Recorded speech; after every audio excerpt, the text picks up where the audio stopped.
On behalf of Pastor Lincoln Connor, our lead pastor of the Antioch Baptist Church, I wish to welcome everyone here this afternoon to our session on stroke and the management of stroke. We have with us this afternoon Miss Marilin Bass, who paid her own way to be here just to educate us on the management of stroke. And we want to publicly thank Ms. Bass for coming to St. Kitts and to partnering with the Ministry of Health in helping to get the message out that if we take care of our bodies and we listen to our bodies, certain illnesses can be avoided. Ms. Marilin Bass is a registered nurse, a nurse educator, and a certified health coach who cared for stroke patients for over 30 years at the Brooks Rehabilitation Hospital, and she's highly regarded in the United States. And as I said earlier, she's here at her own expense to talk to us, talk to the community about strokes. She has sessions with the Ministry of Health and other persons where she would share her experience and her observation. So she would be with us. We'll say a word of prayer, and then the next voice you'll hear is Miss Bass. Can we stand for prayer, please?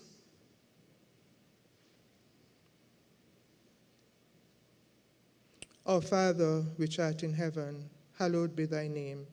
Father, we thank you for bringing us here this afternoon. We pray, O God, as we are gathered as one people, one community, to hear from an expert in the management of stroke, that we would realize that our bodies are your temple. And God, you gave us the different remedies, and you gave us doctors who can assist us in maintaining a healthy lifestyle. Help us, O God, that as we are here and we get the information, that we would use it so that our bodies would be healthy and strong. We pray for those who are struggling with stroke. We pray, Lord, that you would be with them. We pray for their family members who take care of them, that they would not get weary and discouraged, but they, O God, would continue to assist those who are suffering from stroke and other illnesses. We pray for those who are coming, that you would bring them, and that when they come, the message that they would hear today would help them to have a better lifestyle. We thank you and we praise you. In Jesus' name, amen.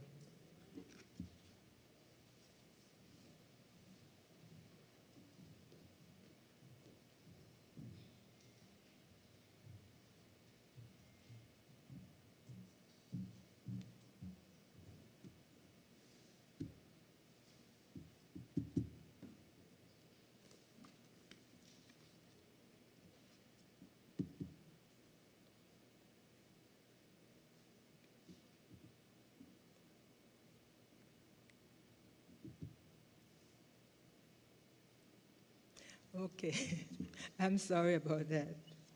So good afternoon to everyone.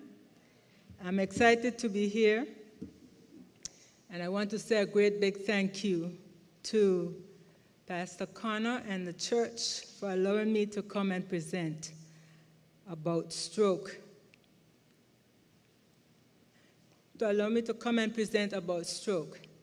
Stroke, after working with patients for 30 years at the bedside, I have seen the devastation that stroke can have on families and patients alike. And I've seen all ages, teenagers, and up with stroke of various causes, caused by various diseases, etc. And thank you for that warm welcome.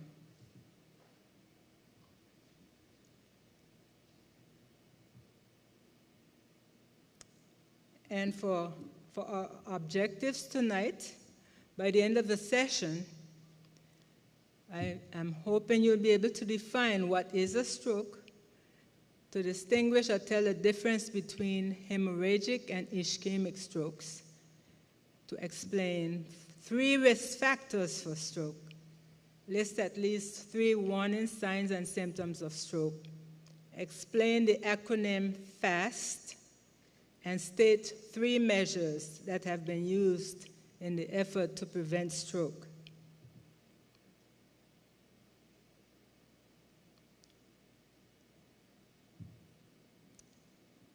As I said, a stroke can occur at any age, even inside of the womb.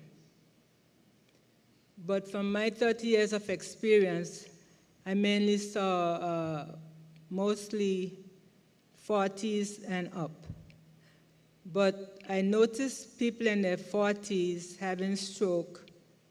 Maybe in the last 10, 15 years, I saw the number of young adults increasing. In the United States, it's the 4th leading cause of death, amounting to over 140,000 per year. And you won't believe this statistics. A stroke occurs every 40 seconds. And every 3 to 5 minutes, someone dies from a stroke.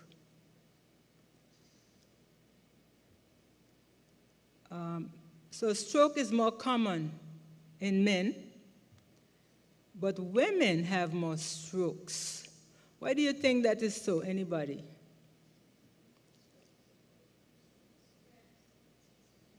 Stress?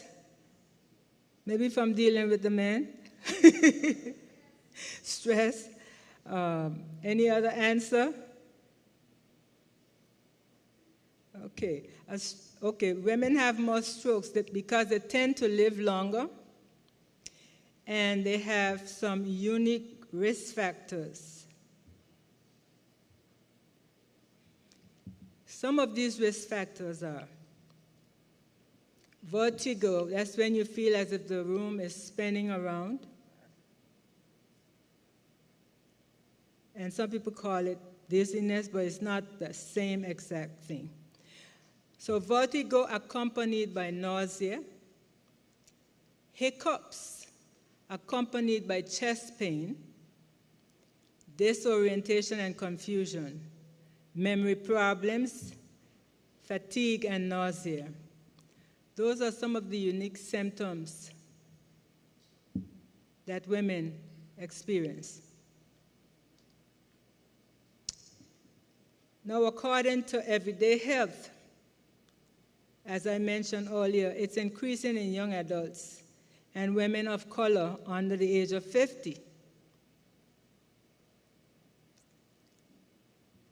Also, type 2 diabetes and hypertension are the leading causes of stroke. Which one of those two has the highest risk factor for stroke? Anybody? Between diabetes and hypertension? Hypertension, right. Hypertension or high blood pressure.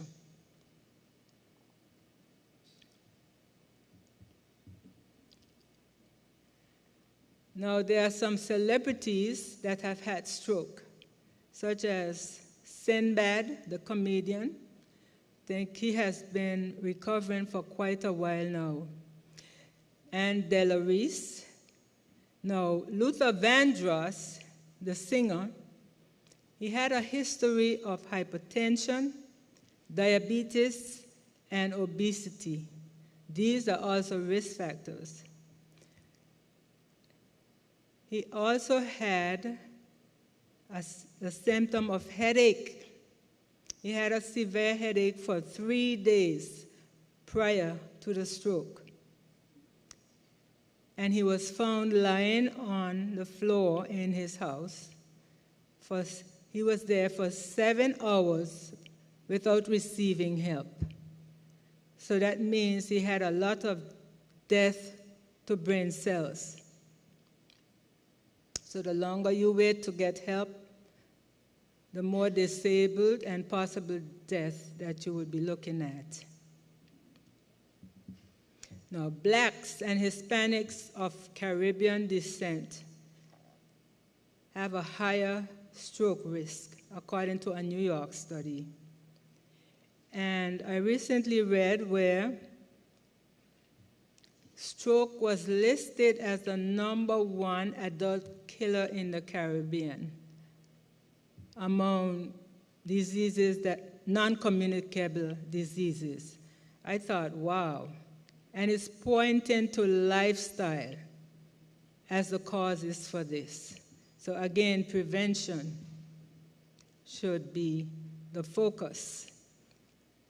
So can a stroke be prevented? What do you think? Yes, okay. Now, African and Hispanic Americans, and that would include us, African descendants, are twice as likely to have a stroke.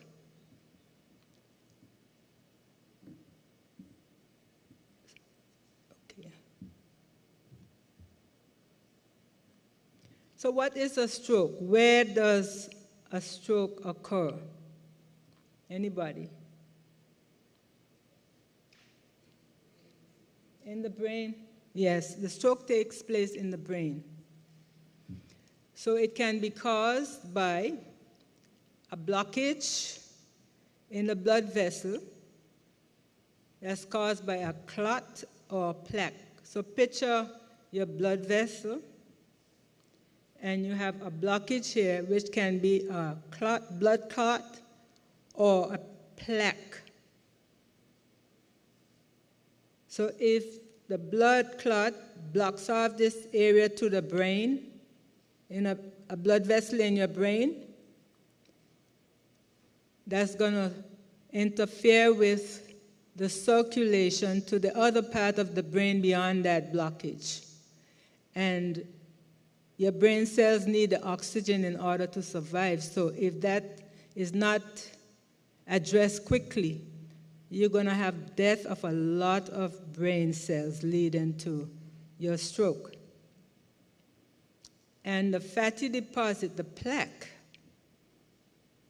if a piece of that breaks off from inside of a blood vessel and it travels and it lodges in one of your arteries in the brain, the same thing will happen. You're going to have death of brain cells and thus a stroke. And this happens within minutes. So every minute that you do not get help for the stroke, 1.9 million cells, 1.9 million brain cells die every minute. That's a lot. So picture somebody who had been lying on the floor for 7 hours. Some people are not found until the next day. By that time, they have had so much damage. They have severe disability, etc. Now, once a stroke occurs, you would see weakness or paralysis on one side of the body. It could be upper extremity, lower extremity, or it could be the whole side. Now, moving on, let's talk a little bit about types of stroke. So let's begin with mini stroke or TIA. Have you heard of a mini stroke? Okay. Now, with a mini stroke, you would see the same signs and symptoms as you have in a regular type stroke. The difference is, with the mini stroke, everything is resolved within minutes or hours, usually. But with a major stroke, then you're going to be dealing with that for quite a while. But if you had a mini stroke, you need to treat it as an emergency, because it is. Don't try to diagnose yourself. You know those signs are not usual for you, so call 911. I was told that's the number to call here. Or is it a different number? That's what I was told, 911. You would call 911 because you don't know if it's a major stroke or a mini stroke, because you're having the same symptoms. But because I just felt a tingling or a numbness, and that was a couple minutes, now it's gone. I guess it was this or it was that. So you're trying to overthink or justify your reason for not going to seek help. But you need to pay attention to that, because 10 to 15% of individuals who have a mini stroke have a major stroke within 3 months.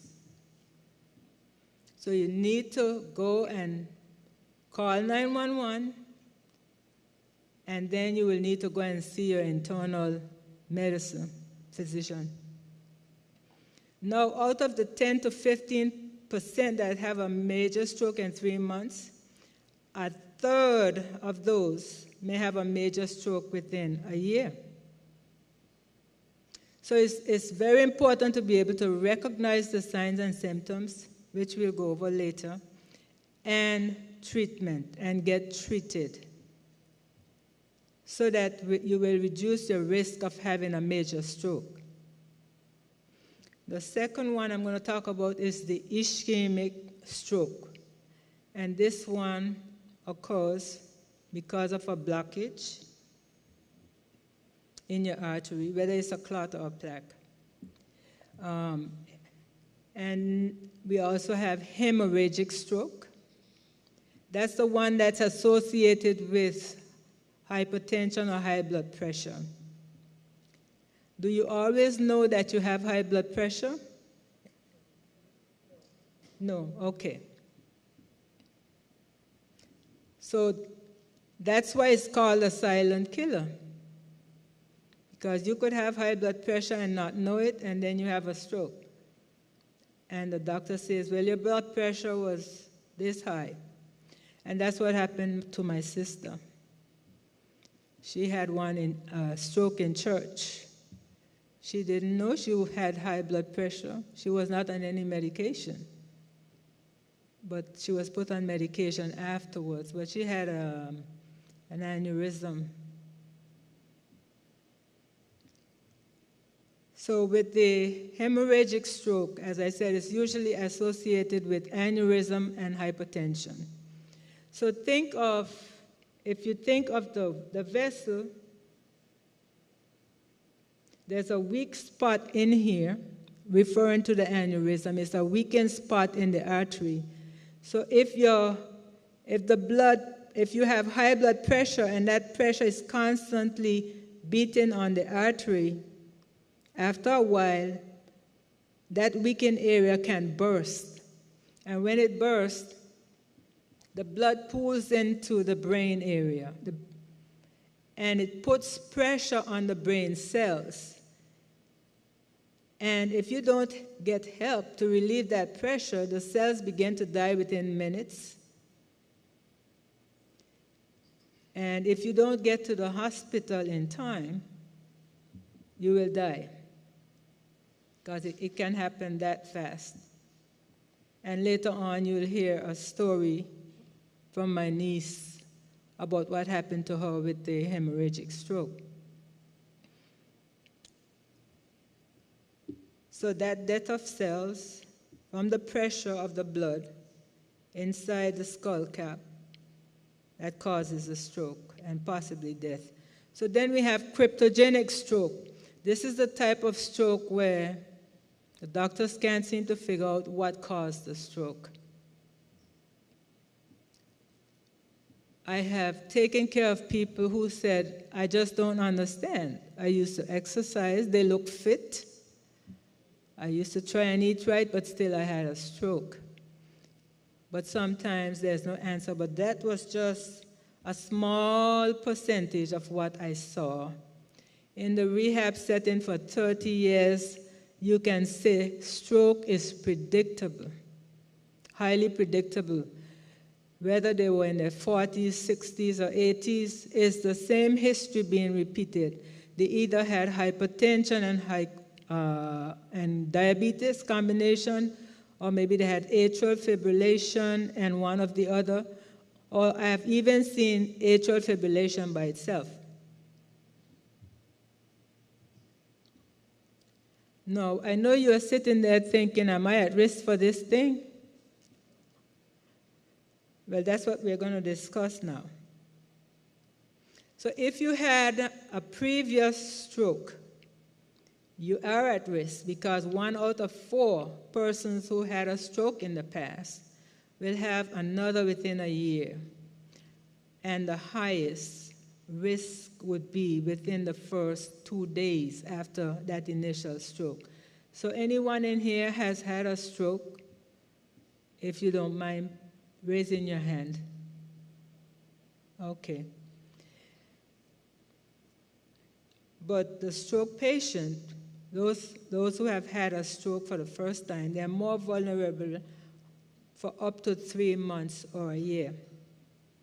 Then if you have a history of mini strokes that we already discussed, where you have the temporary effects, if you have a history of that, that increases your chances also. And let's see how diabetes increases your risk. Diabetes is not anything to play with either. So if you do have it, you really need to follow your doctor's orders and manage it with your medicine, your diet, or exercise if the doctor recommends the exercise, etc. Because diabetes damages your arteries. The arteries become more stiff, so they don't have the elasticity that they once had. They're narrow and stiff. So if the artery is narrow, that increases the chance of what? Of you developing what? I didn't hear. Blockage from a plaque or a clot. And also inside of the artery becomes more sticky. So if you do have diabetes, try your best to manage. Hypertension or high blood pressure, we discussed that as being the one with the highest risk factor. And aneurysm, and most people who have an aneurysm, unless you discover that by accident, you don't know. If you're not having any symptoms, you wouldn't know you have an aneurysm. But if you have one, it puts you at risk for having a stroke. How about high cholesterol? This one needs to be managed also. Because if you have high cholesterol, you tend to deposit those fatty plaques inside of the artery. And if you have too much of that building up inside of the artery, what happens to the artery? It gets narrower, it becomes narrow, and then more susceptible to a blockage. How about obesity? Some people might say, oh, I've been obese and my vital signs are okay, my blood pressure is fine, I don't have diabetes. But it's the long-term effects. You may not have any symptoms of this or that right now, but over a period of time, you will see the consequences of obesity. So it's linked, obesity has that direct link to diabetes, hypertension, and high cholesterol. They go hand in hand. So I would see patients come in, and they not only have the diabetes, but they have hypertension, and they have high cholesterol, or at least 2 of those factors. Then there's the cavernous malformation, or angioma. And I have a cavernous angioma that was discovered by accident, but I haven't had any symptoms, and it's too small. It's like a raspberry, looks like a raspberry structure on the outside of the artery, not on the inside. It's on top of it. And occasionally, they tend to ooze or bleed, but if they bleed too much, you can have a stroke. And I took care of a teenager that had that condition that resulted in a stroke. But not many people, I haven't taken of many people that had that situation. But that can be a problem.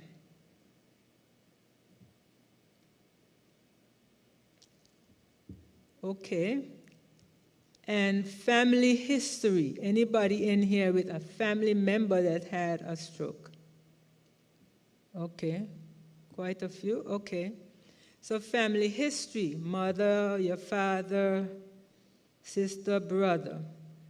Family history is very important. I don't know if it's because maybe they eat the same way or they have the same type of lifestyle. But on my maternal side of the family, my mother's side of the family has been greatly affected by stroke, affecting even grandchildren. So I became very interested in finding out as much as I can so I can prevent the stroke. Most of her siblings, she came from a family of 13, and most of them died from complications of stroke, the men and the ladies. So I thought that was pretty interesting. And then there was my sister. And smoking. How many of you know that smoking is also a risk factor? Anybody? Are you aware? Okay. So smoking constricts the blood vessels. It's a risk factor because it constricts. So when something constricts, it makes it narrower. It constricts the blood vessels and it also thickens the blood, increasing the risk of what? If the blood gets thicker, then what happens? Blood clots. So we also have illegal use of street drugs. I remember taking care of one gentleman, maybe he was late 30s or 40s, and he had a history of cocaine use. And so when you smoke whatever or you engage in that illegal drugs, I guess when they get what they call the high, they have vasospasm of the artery. And with that vasospasm, it causes the blood pressure to increase. And I would think suddenly, because some people, what's the term they use for that again? When you're on drugs and you die right away. Anyways, the blood pressure spikes, and some of them die on the spot from the use of the illegal drugs, or some have a stroke. How about alcohol abuse? It tends to increase, people who habitually drink a lot of alcohol, it tends to increase the blood pressure. And if you have that high blood pressure over a period of time, that increases your risk for stroke. And also, AFib is another risk factor. Now, with atrial fibrillation, the heartbeat is different from your regular heartbeat. The regular heartbeat, you get boop, boop, boop, boop. Equal spacing. When you have atrial fibrillation, it's hard to count those beats as a nurse or a doctor. So you're listening and you're hearing boop, boop, boop, boop, boop, boop, boop, boop, boop, boop, boop, boop, boop, boop, boop, boop. So anytime you have that irregular spacing in there, it increases the chance of the blood clotting. So with atrial fibrillation, if you have been diagnosed with that, you need to follow your doctor's orders. A lot of times they order blood thinners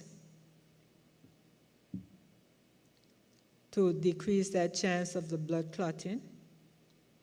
But with atrial fibrillation, your chance your chance of having a stroke increases 4 to 6 times than the normal person. And with sickle cell anemia, another risk factor, I have seen a few patients with sickle cell anemia who came in with a stroke, but those that I have taken care of were teenagers, maybe about 3 teenagers, late teens.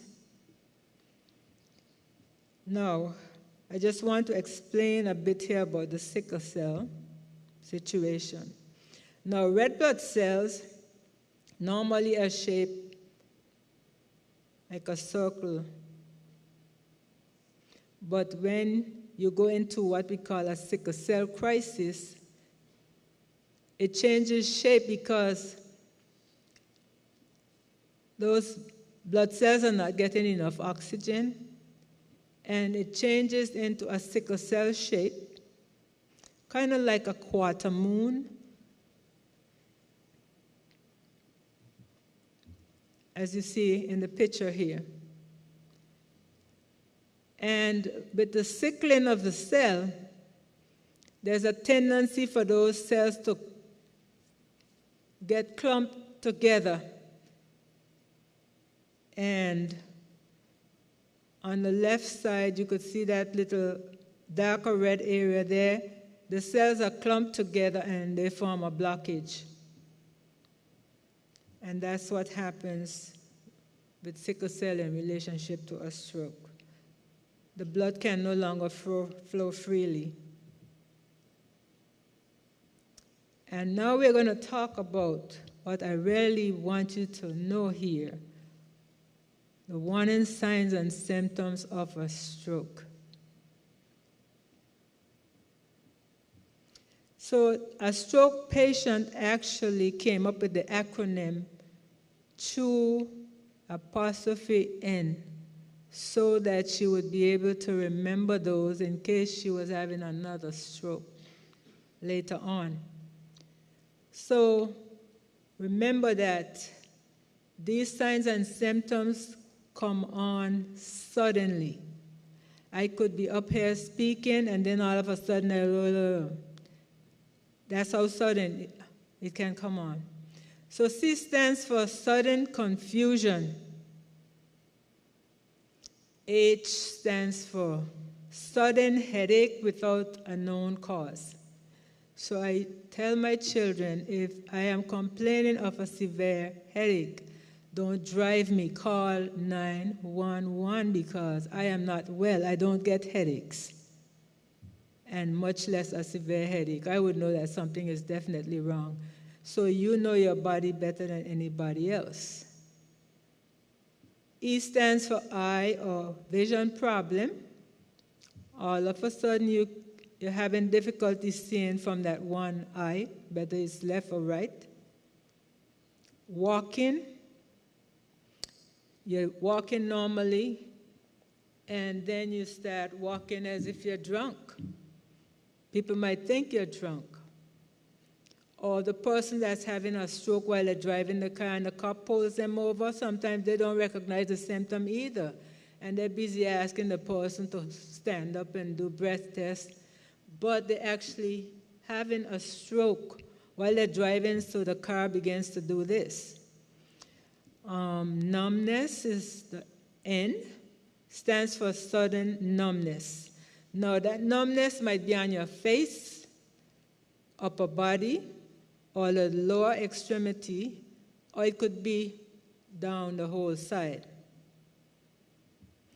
And remember, you have to act fast because 1.9 million neurons or brain cells are lost with each minute you don't get help.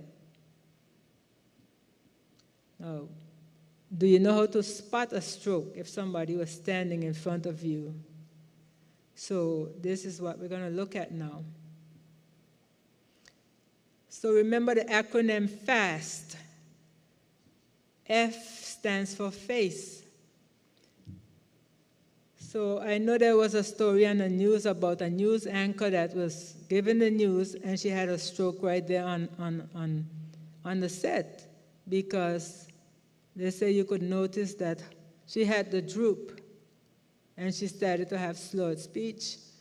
So you would notice a droop on one side, and this may not happen to everybody. The signs and symptoms vary with individuals. You might have 2, 1, and so forth. So the A stands for arm. So you ask the person to raise both arms. And if this one goes all the way up and this one is trying to come up but it wouldn't come up, that's a sign this side is being affected, meaning the right side of the brain, the stroke is taking place over here. How about S stands for speech difficulty. And I will tell you, I will share with you something I witnessed. When I was manager, I was called, come quick, come quick. She's acting funny or something like that. So I said, she had that look on her face as if she was confused. Or I said, can you tell me what is your... I asked her a simple question that required her to answer in a phrase or a sentence. And she was trying to answer me, but she was... I said, ooh. So we called the emergency number, and they came and got her. She returned about maybe 2 days later, so I'm assuming she had a mini stroke, and she was acting as if nothing had happened. So that's why you need to call 911, even if it's a mini stroke, because we don't know what it is. So if you're having any of these symptoms and they are unusual for you, you know your body better than anybody else, don't delay. Call 911. Now here are some do's and don'ts. Before I go to that, I just want to share one more story. This lady, she had a stroke for months, maybe close to a year. I went to see her, and I was asking her if she mind sharing her story with me. So she said she was talking on the phone to a friend. And while she was on the phone, the friend said, "Why are you talking funny?" She herself didn't realize anything was wrong. So after she hung up, instead of calling 911, she decided she was going to take a shower. And ladies probably would do that more than men because, I don't want to go to the doctor smelly or whatever. So she went to take a shower. Guess what happened in the shower? She fell in the shower. And I guess when her son came home, they called for help, but she had severe disability.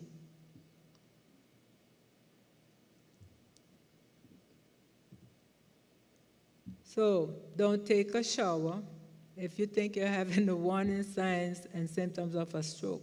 You need help now. Don't put it off.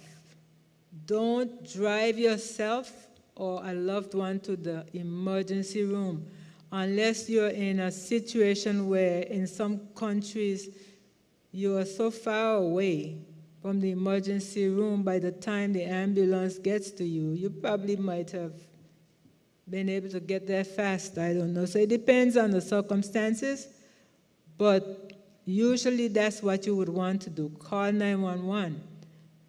And 911 is going to get you there faster. And 911 personnel, they can begin to treat you in the ambulance, or at least keep tap on things. But if you drive your loved ones, what can happen? Anybody? Yeah, I can't hear.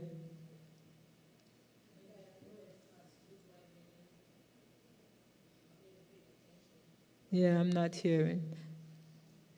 Well, if you drive your loved ones to the hospital, you can have an accident because you're so anxious about the situation.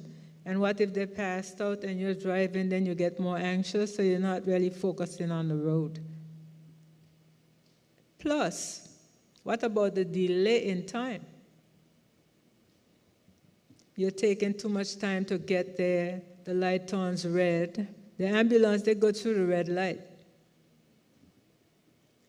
So, be your own loved one's advocate or your own advocate.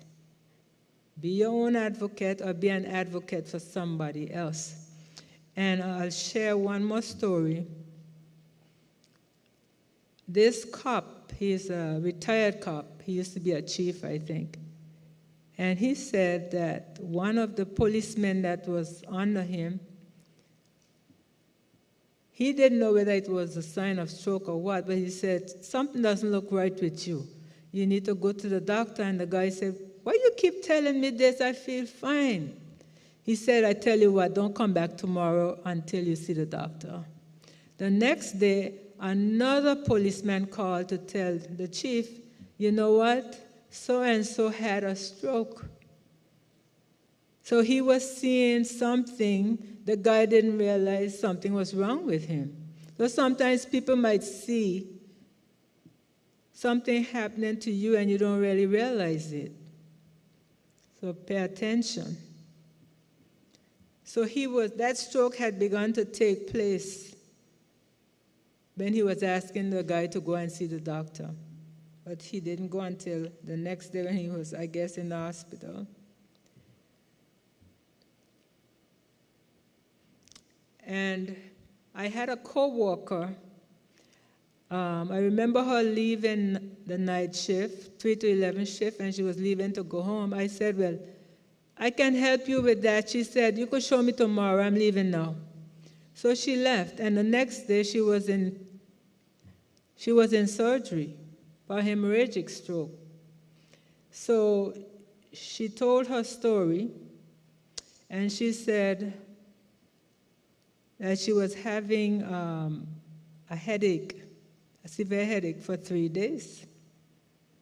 She went to the physician, and he gave her some medication for the headache. It did not work.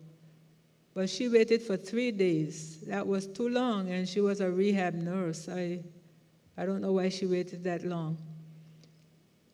On the 3rd day, she asked her son to drive her to the emergency room. Second mistake. Again, she was losing more brain cells. So, as soon as she got to the emergency room and they did a CAT scan and all of that, they had to operate right away to relieve the pressure from the brain cells. Well, she returned to work, and I would see her. What do you need? What do you need? Is this what you're looking for? And she would say, oh yeah. So I told the nurse manager, she isn't functioning well enough to take care of patients. So they had to dismiss her, and that was the end of her career. Because she had that stroke, but when she came back, she couldn't function. And a brother in my church, he was having a stroke when he and his wife were out shopping. And he had dropped his napkin on the floor and was trying to pick it up, and he was a bit unstable. And then she noticed his face was sweaty, and his face was droopy a bit. And she recognized the signs and symptoms because she had attended one of my seminars. And instead of calling 911, in all of her excitement, she completely forgot that she wasn't supposed to drive him.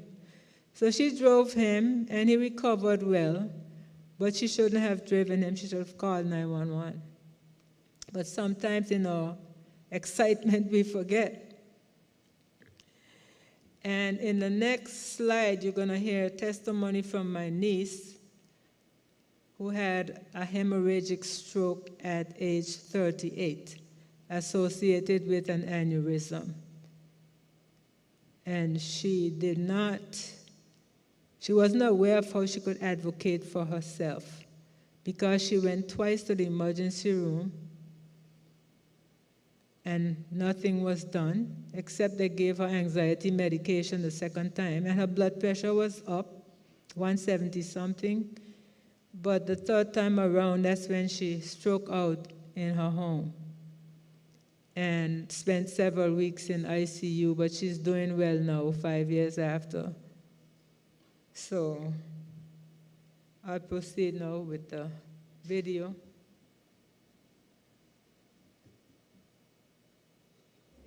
Ultimately, they concluded it was really just the stress that I had in my life at the time, and I needed to work on stress management to make sure my blood pressure didn't continue to be an issue.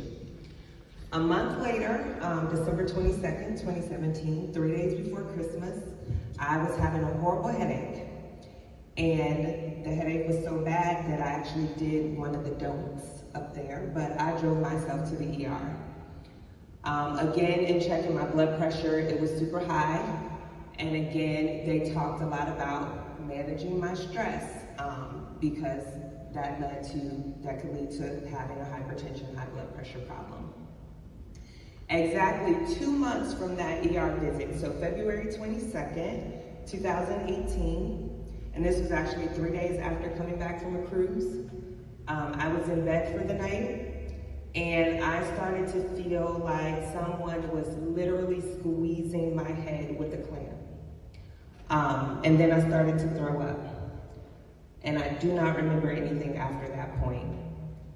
Thankfully, my husband was with me, so he had my son call 911. I had started to have a seizure, basically, and these are things I know just because I was told, and I've looked at my medical records, but I don't remember. But I started having a seizure. The ambulance came, rushed me to the hospital, and that's where it was confirmed. But as the literature up there was explaining, an aneurysm is actually a weakening in a vessel, but coupled with high blood pressure, it puts a lot of pressure on that aneurysm and ultimately can cause that weakening vessel to burst, which is what the hemorrhagic stroke is and what happened in my case. My family was told that if they believed in prayer, they needed to pray because the statistics for people who suffer a brain aneurysm are not good. Majority of people who have that happen do die or have severe neurological deficits for the rest of their life. So I wasn't getting into the ICU. And I did have a drain that had to be inserted to drain the fluids off my brain because there was a lot of cranial pressure. I had severe short-term memory issues, so I didn't realize the severity, of course, of what had happened. I would repeat the same questions over and over, have the same conversations over and over, often tell people that I was going home tomorrow. I even texted my boss at one point and said, I'm not at work today because I'm in the ICU, but I will be there tomorrow. But over time, there were a lot of tests that I had to take while I was in there to test my neurological function. I had to be asked questions such as, identifying common animals, drawing specific times on a clock. I was given 5 words at the beginning of these tests, and by the end of the test, I was asked if I could recall those 5 words. And that was a test that I had to take often while I was in the ICU. And it was 3 weeks later when I was finally able to go home. Once I went home, and that was about mid-March, I still suffered a lot from physical fatigue, mental fatigue. I had to see an occupational therapist regularly, and for the mental fatigue, there were brain games that I would have to do daily to help with my memory issues, help with my attention. I was told to walk daily, starting at just 3 minutes a day, which at the time was a lot, and increasing that over time. And so my physical stamina, my mental stamina got better. I was finally able to return to work part-time in September of 2018, and then full-time December of 2018. And now we are over 4 years after that event, and I can thankfully say by the grace of God, I am standing before you here today. I do occasionally still have stamina issues and I get tired, but I know to listen to my body and take breaks when I need to. I do write things down more and put things in my calendar just to make sure, especially things happening in the future, I remember those things. But I think the most important lesson for me was remembering or recognizing really that high blood pressure is more than just about your diet and eating properly, because I was someone who ate well. And so it wasn't connecting to me that I had a blood pressure issue until I realized that stress is also a big, huge risk factor for high blood pressure, hypertension. And so it's very important for me today, following everything that's happened, to make sure I manage my stress, focus on self-care, not sweat the small stuff, and most importantly, we're all here in the church today, making sure I pray and lean on God for things. So that is my stroke story. Thank you.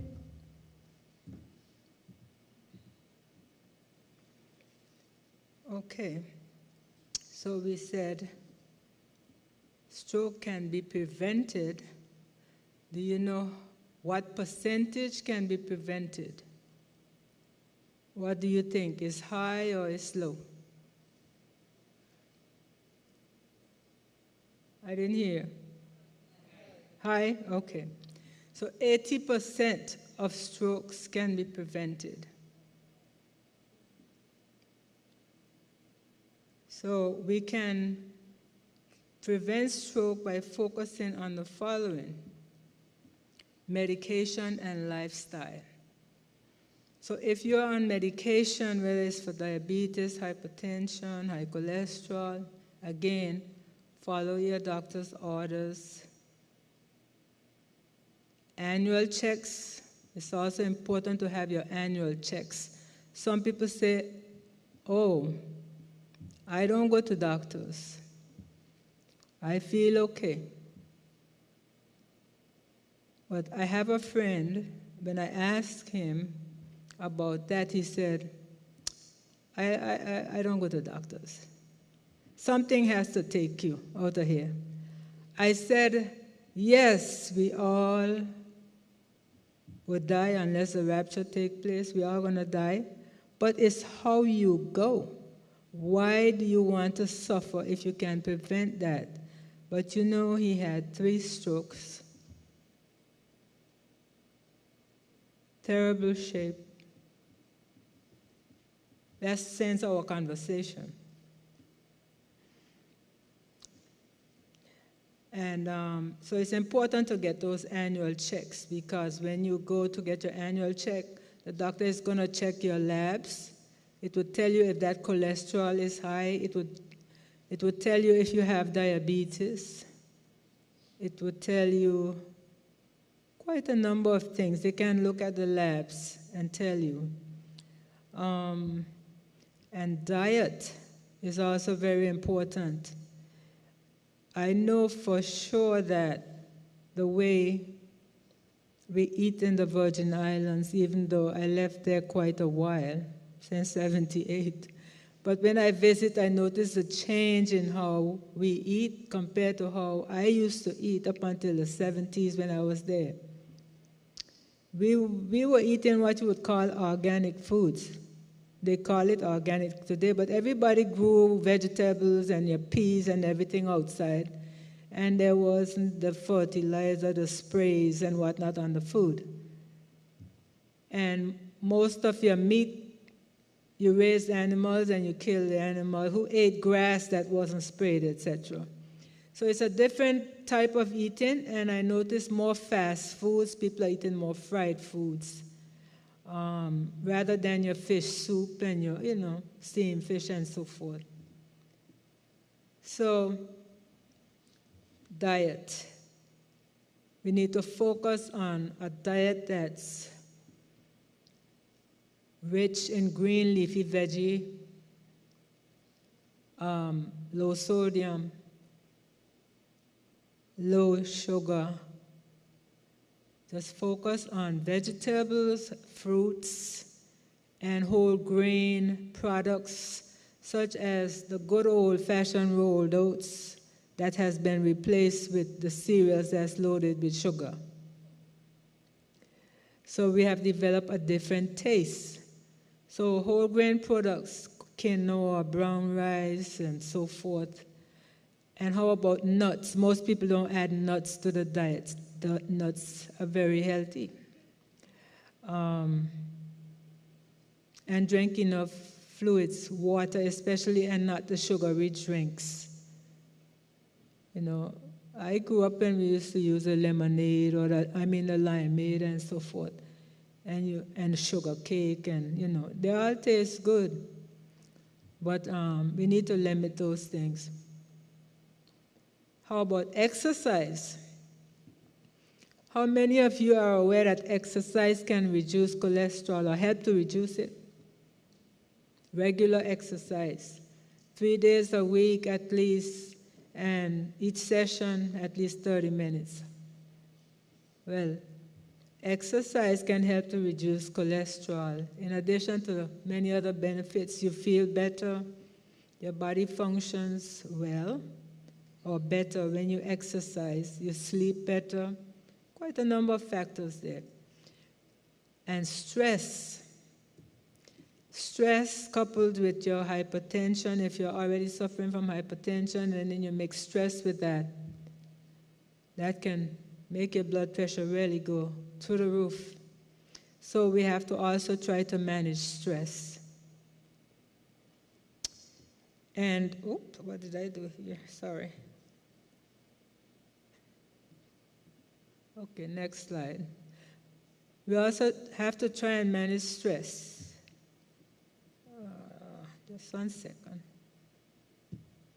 Okay.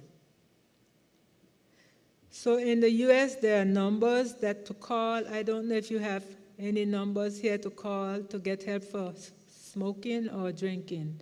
Is there any place you can go?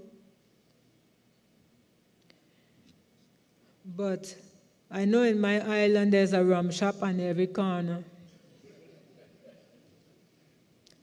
Hit the domino and drink. So that hasn't changed, it has gotten worse. So if you smoke, think about quitting. And there's that 1-800-QUIT now. And if you drink habitually, or you're an alcoholic, there's 1-800-662. I'm not sure if that extends to the Caribbean.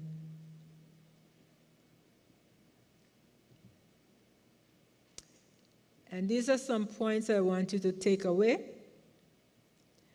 Remember that stroke is not something to play with, so if you're experiencing those warning signs and symptoms, stroke disables and it kills, so the longer you take to get help, the worse off you're going to be. Stroke is also very expensive to treat. For the family and for government. So if we have to look at the causes, it seems like it boils down to lifestyle, the type of lifestyle you're living. So lifestyle changes are in order. Now, I can tell you, well, you shouldn't be eating too much of that, or you shouldn't do this. But what kind of answer do you usually get when you tell somebody that? None of your business, I don't eat what I want. So you are in the driver's seat. Nobody can tell you what to do. You have to make up your mind what you need to do to benefit your health. And remember that stroke is a medical emergency. Don't go in the shower. Dial 911 immediately. Time loss is brain loss. You lose that millions of cells in 1 minute that you're untreated.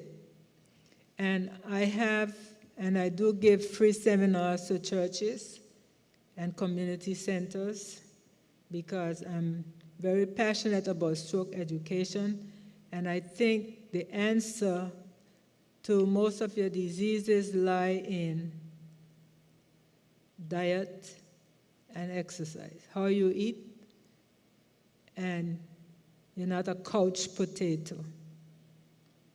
But we spend too much time sitting. So, remember, call 911. Now, how can I help as a certified health coach? I provide guidance. I'm not here to tell you what to do. You are driving in the driver's seat. I'm just here to provide guidance and support for individuals who are struggling. Not for those that are managing the situation well. Those that are struggling to manage stroke risk factors such as your diabetes, hypertension, high cholesterol, obesity or overweight. With my proven client-focused evidence-based health coaching model, I help to reduce your numbers within 90 days or less. So we can work together in a 50-50 partnership to help you achieve your health goals. So my role is to guide and support, as I said, in the changes you desire to make to achieve your goals. What is your role?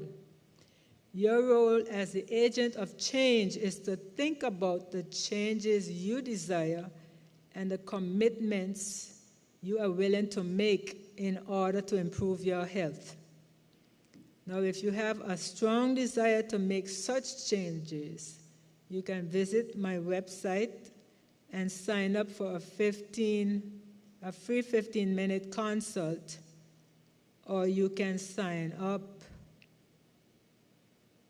tonight by, let's see how I was going to do that. You can go to the website and sign up for a free 15-minute consult, or if you want to sign up for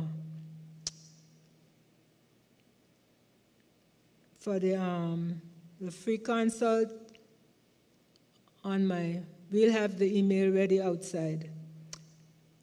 We'll have the window open so you can type in your email if you want me to do that for you, sign you up.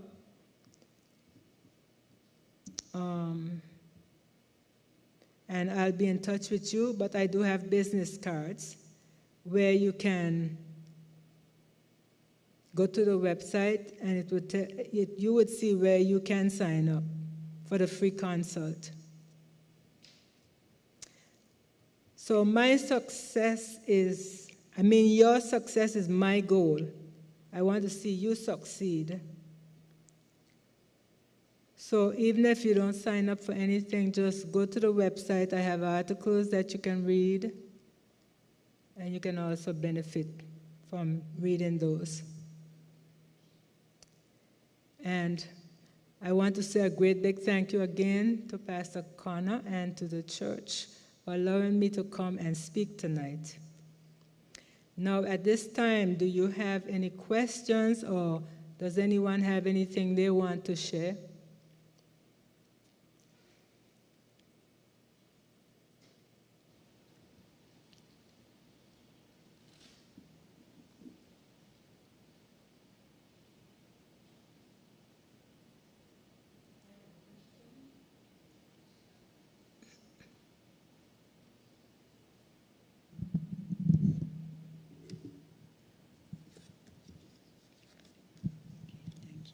Yes, I have a question.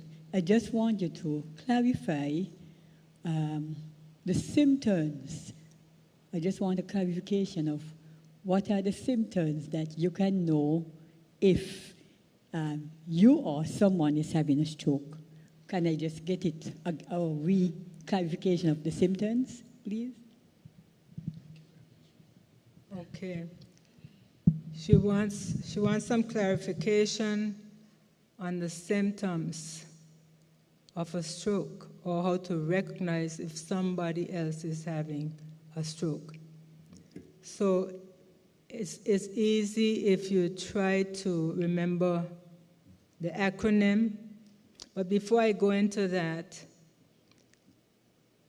I can also send you the PowerPoint with all the facts if I have your email address.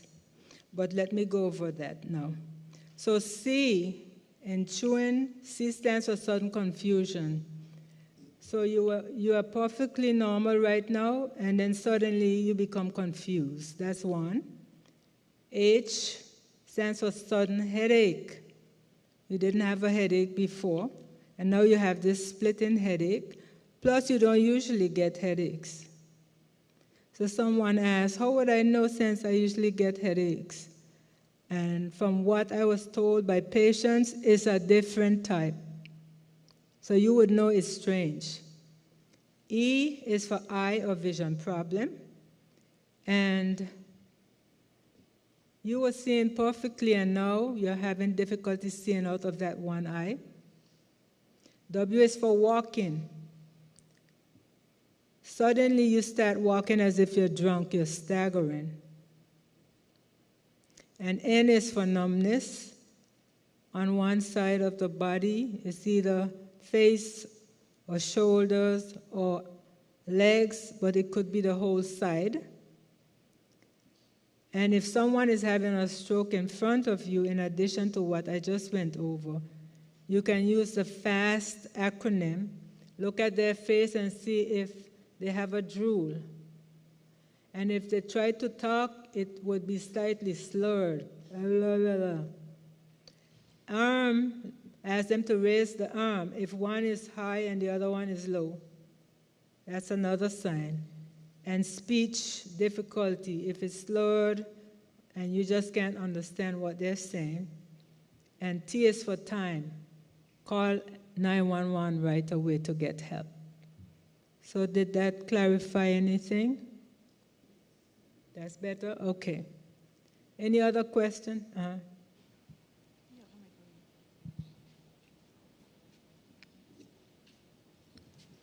Good afternoon. Asking a question online for Camille. She asks, when a stroke affects your mobility, what is the probability that you can recover some form of mobility? And that will be after the stroke, sometime after the stroke, not immediately.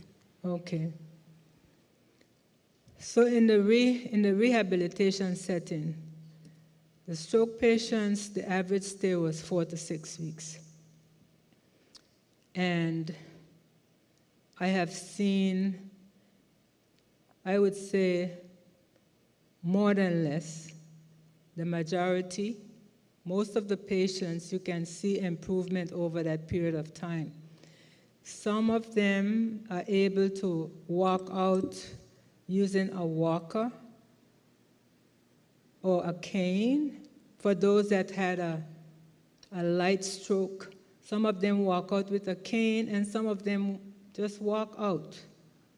But you take them out in the wheelchair, but they can walk. So I've seen improvement over that 4 to 6 weeks. And of course, there's that number of patients that they don't improve too well because they started off with much disability to begin with. So they show some improvement, like some might come in and they're on a tube feeding, for instance. So they're getting food through the nose or through the stomach. And then they move on from there. They graduate to getting pureed food. Then they go the next step and they get soft food. So I've seen patients go from receiving tube feeding to going home on mechanical soft foods, where you just cut up the chicken in bits and pieces or you grind it up and you can eat mashed potato and sweet potato and stuff like that. So the rehabilitation really helps, but if you don't get rehabilitation, you're not going to advance like those type of patients. And I read where some people see improvement even after a year. Those that have been receiving therapy, they continue to see improvements day by day. So I hope that help to answer that question. Any other question?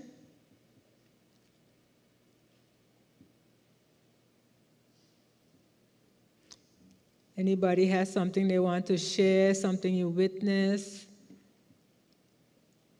I know some people said the family member had a stroke. Anything you want to share about what kind of symptoms they had, maybe?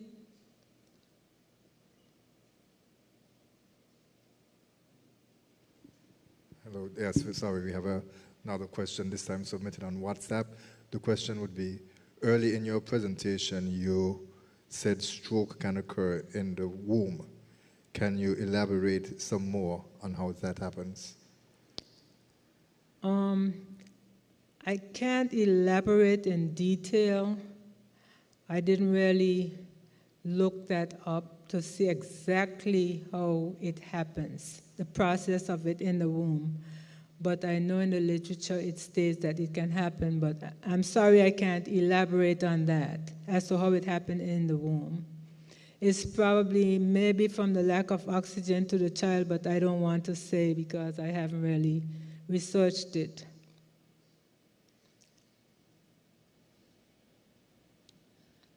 A pleasant good evening to all. Thank you so much for your presentation. It was very enlightening. And I'm just here to share how I got acquainted with the TIA, the transient stroke, or a mini stroke. Actually, it is my mother-in-law, and the first time I noticed it, she was sweating profusely, so I thought it was related to the heat, and then she lost balance and sort of lost consciousness in that I was speaking to her, and she was not responding. But then she regained consciousness very quickly. Mm-hmm. And it happened like 2 other times. I didn't take it very seriously because I thought something was related to the temperature because that's what I observed. But when we took her to the doctor, that was when we realized that this is the condition. And it has happened a number of times after that.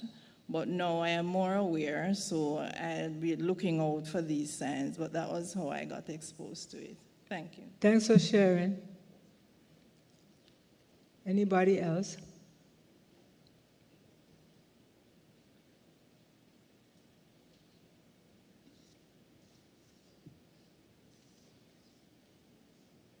Yeah. If nobody else, again, thank you for coming out. And I do have the books on the outside for sale. Oh, one more question. Sorry, I didn't see. No, it's okay. Sorry, it's not a question. Good evening to everyone. I'm Dr. Cannonier. I'm District Medical Officer for District 5. Thank you for such a great presentation, Ms. Bass. It was very informative. It brings everything back to the forefront to keep us, as I say, aware of the symptoms and what not to do and what to do when it comes down to a stroke. I think that your services, I think that it's a really great initiative when it comes to prevention and also when it comes to rehabilitation. Just to inform everyone here, right now the Ministry of Health is, I think it's Nevis, it's working on what we call the HATS initiative. It's not an initiative that is, it's spearheaded by the World Health Organization, and it helps with it's basically a model of care for the prevention of cardiovascular diseases, stroke and heart attack. Now, this project will be piloted sometime next year, so it's in keeping with Mrs. Bass's work. As I said, it's a model of care for the prevention of heart attack and stroke. So keep in mind, you're going to hear more information about it as time goes on. That's all I wanted to say. Just be open-minded. You're going to hear about it from time to time. It's a model of care to help with this. Thank you again, Ms. Bass. You're welcome, and thank you for sharing. I appreciate that. Okay. Anyone else before we close? Okay. As I was saying, I do have a booklet that I put together. I thought, well, based on my experience and my experience in accompanying other people to the physician, and from listening to stories from friends, I decided to put that booklet together. So actually, the booklet would, in some way, tell you how you can be your own advocate, because so many have gone to the physician and the physician said, well, everything looked okay on our end, and the patient was discharged, but yet the patient felt that something was wrong. And sometimes you have to insist, this is not me, this is something different that's happening.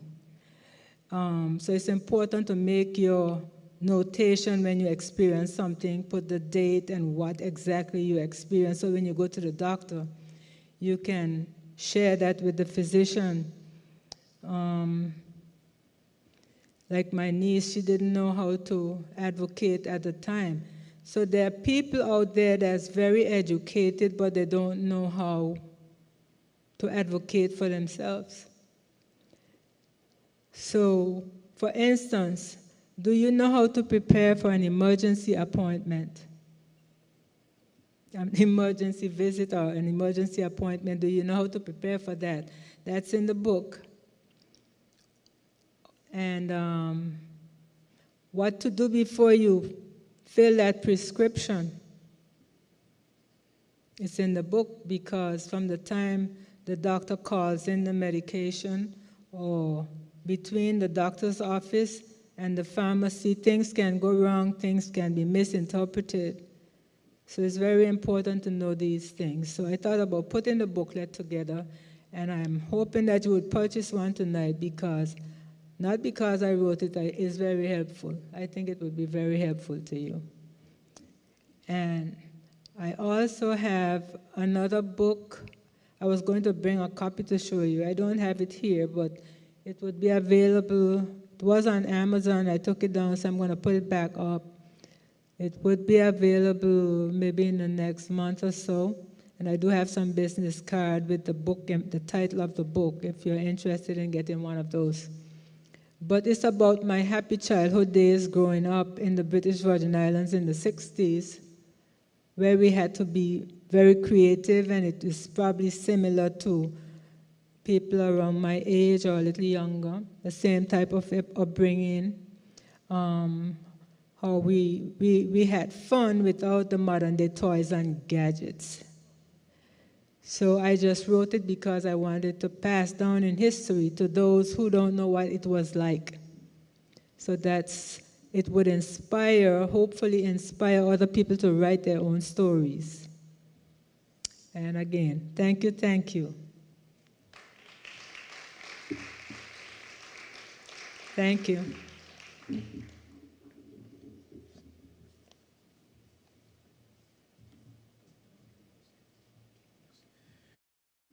Good evening, all. If you enjoyed what Ms. Bass had to say, could you again, with a round of applause, please?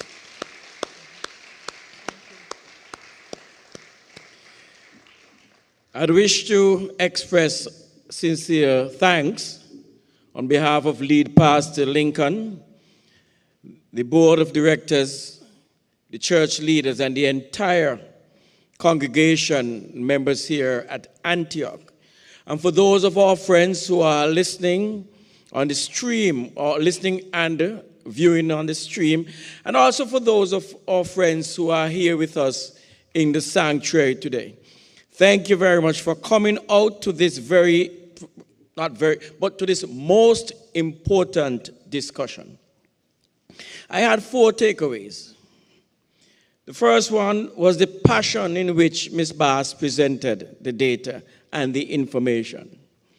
You recognize from what she said that she had been at this thing for a while.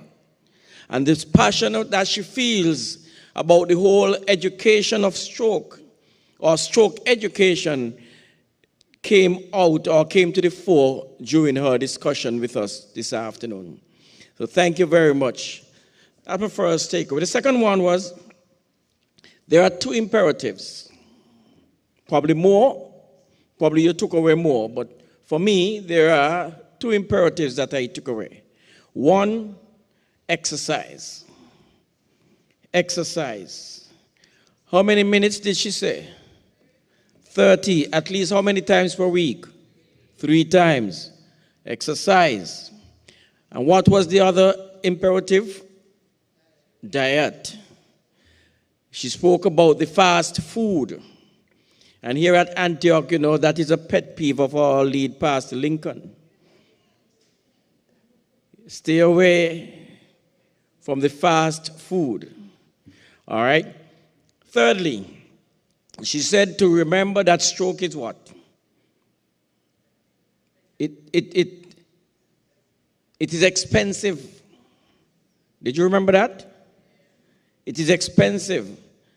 So I think that the fix, that is the exercise and the diet, are cheaper than the treatment on the back end.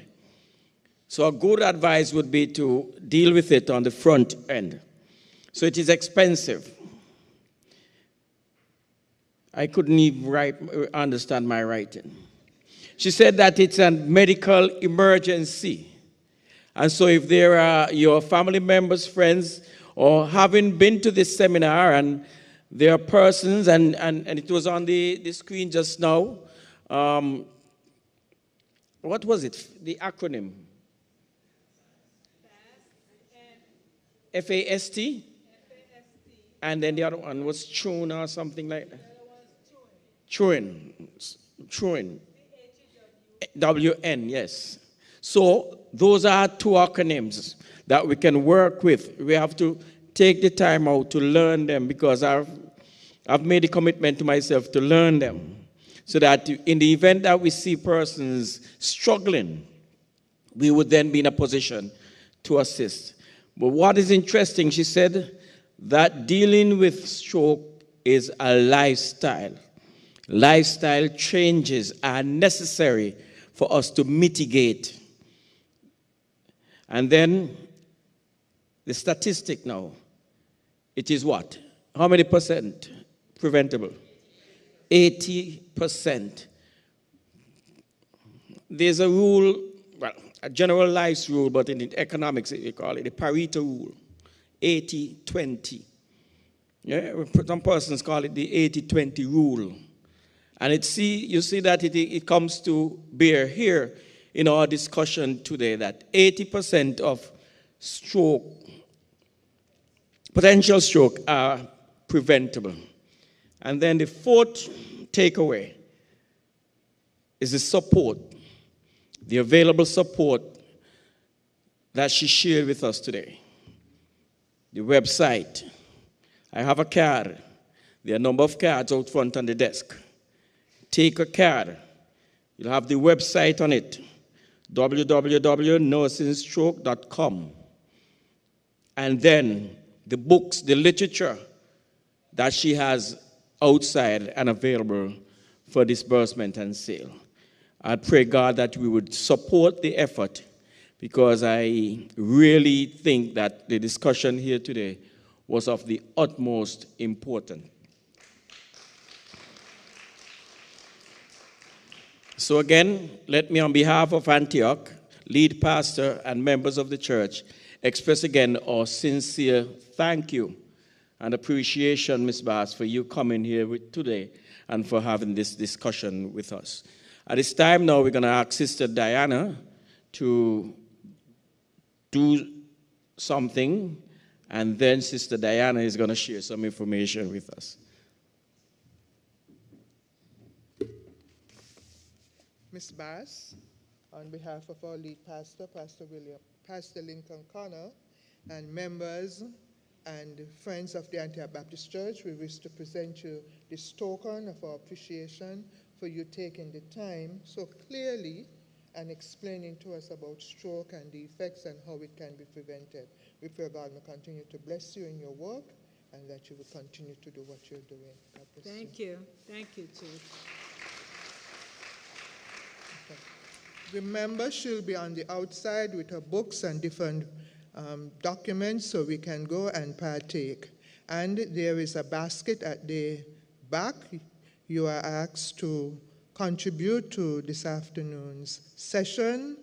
You're in AC, and we had to use the different media to get the word out. So please help us to defray the costs that we would have extended today.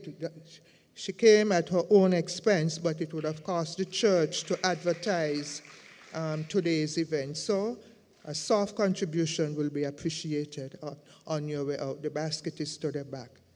Thank you, Ms. Bass. I just have, yeah, that's it. I have three announcements, and then we'll be leaving. There'll be a legal aid clinic, so something similar would happen on Thursday. There'll be a legal aid clinic right here on Thursday. We have 3 renowned lawyers who will be speaking to us on the topics of estate planning and wills, land acquisition and property transfers, family law issues and child maintenance, and landlord and tenant issues. It's free. Usually you have to make an appointment to go and see a lawyer, but the lawyers are coming here to you free of charge. Please come out and make the best use of the information that will be given on Thursday. TAG will be hosting a series of events in November. On the 17th of November, we'll be having a royal worship at 7:30, and it comes at a cost of $20. I have tickets on sale. You can also buy tickets online. They're online as well, and we have physical tickets. And then on the 18th at 6:30, there will be a celebration of kings. It's a night to honor young men who are making a difference. It's a dinner for the young men, so you can sponsor a young man by buying a ticket for him, and it's only $20. So I have tickets. You can contact me after this session, or you can go online and purchase a ticket. And on the 19th of November, that's a Sunday, we have Men of Influence. So all the men will come to church at 9:30, and the women will come at 7 o'clock. That's something we do on an annual basis. So on the 19th, we are encouraged to invite all the men, our brothers, our friends, co-workers, all the men we are asked to invite them to church on that Sunday. I think that's all the way of notices. Thank you very much for your time spent with us this evening. I hope it was rewarding and that you would take into consideration what Ms. Bass said and that you would use it to improve your lifestyle. Remember, stroke is 80% preventable.